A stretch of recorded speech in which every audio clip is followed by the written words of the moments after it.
ketika sudah 10 tahun, maka nggak ada lagi ojol yang mengangkut untuk orang, tapi mengangkutnya untuk GoFood, untuk barang-barang paket kecil, dan yang lain-lain. Masuk isu yang ke-9, isu yang terakhir.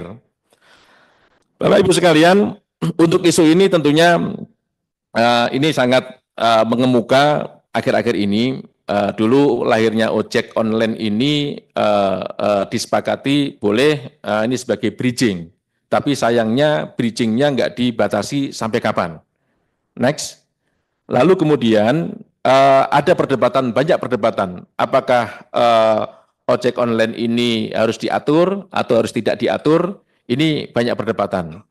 Jadi tentunya ini yang menjadikan kami dari MTI juga terus berdiskusi dengan para ketua forum, diskusi-diskusi yang lain, bagaimana mengenai hal ini terkait dengan peluang di dalam revisi Undang-Undang NLAC.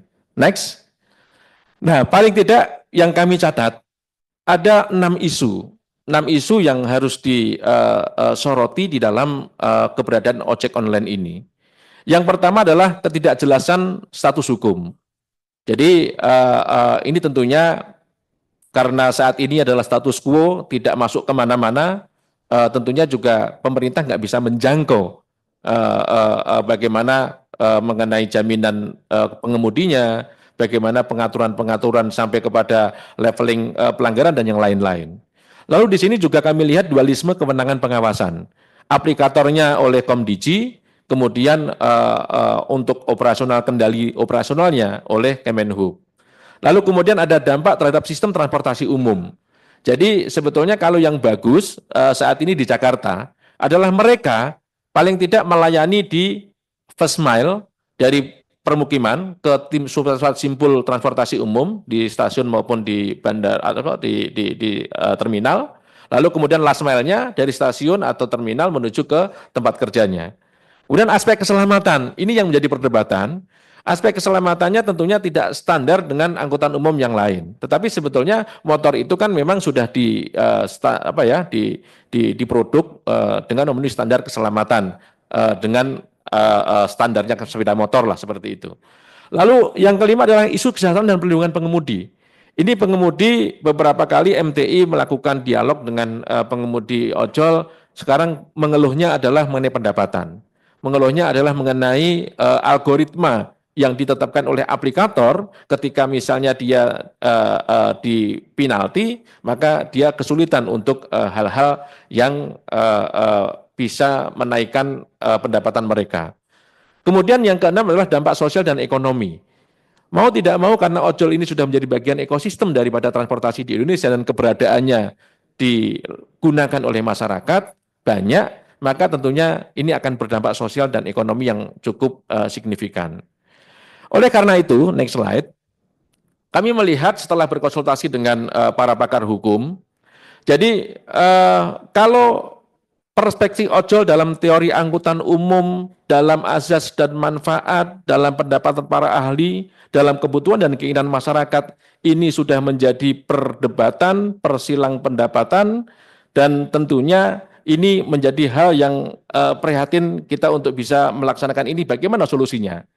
Nah, oleh karena itu, jika teori, asas, pendapat ahli, serta kebutuhan dan keinginan masyarakat bertentangan, maka fakta yang menjadi hakimnya. Itu pendapat 3 pakar hukum yang coba kita hubungi.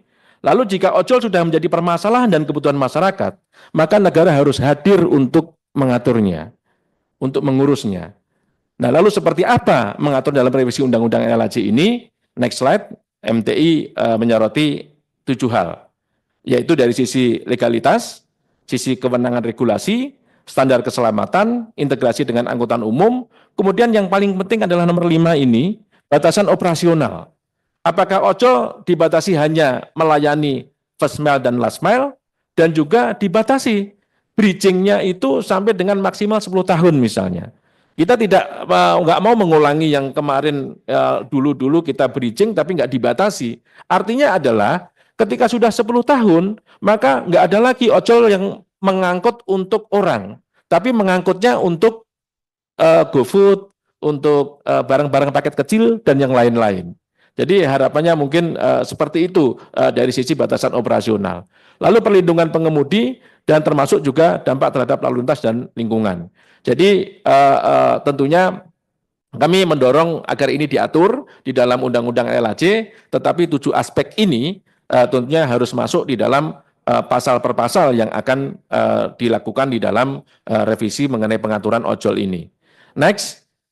Jadi rekomendasi kebijakan untuk itu ya mengikuti terhadap permasalahan yang ada 7 hal, dari mulai pengakuan ojol sebagai angkutan umum dalam batasan waktu, lalu perluasan kewenangan Kementerian Perhubungan, kemudian standarisasi keselamatan dan kendaraan dan pengemudi, integrasi angkutan umum, masuk ke penegakan hukum dan perlindungan bagi pengemudi, serta bagaimana penerapan insentif dan disinsentif juga dimasukkan ke dalam situ, termasuk evaluasi berkala dan fleksibilitas regulasi, maksudnya artinya kita mungkin bridging-nya 10 tahun, tapi bagaimana 2 dan 3 tahun, tentunya tetap harus dilakukan evaluasi untuk bermigrasi dari ojek mengangkut orang ke ojek mengangkut food maupun paket-paket yang sifatnya kecil.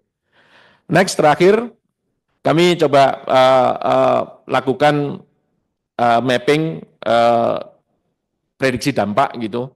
Kalau ini diatur tentunya ada 4 dampak positif yang bisa kita dapatkan. Yang pertama adalah meningkatkan kepastian hukum bagi ojol dan aplikator sehingga ekosistem transportasi lebih stabil. Enggak sedikit-sedikit demo, sedikit-sedikit menuntut dan hal-hal yang lain. Lalu memperbaiki kualitas keselamatan transportasi dengan standar kendaraan dan pengemudi yang lebih baik. Ojol yang melanggar melawan arus juga ada penalti dan yang lain-lain. Sekarang ini tidak ada hal-hal seperti itu.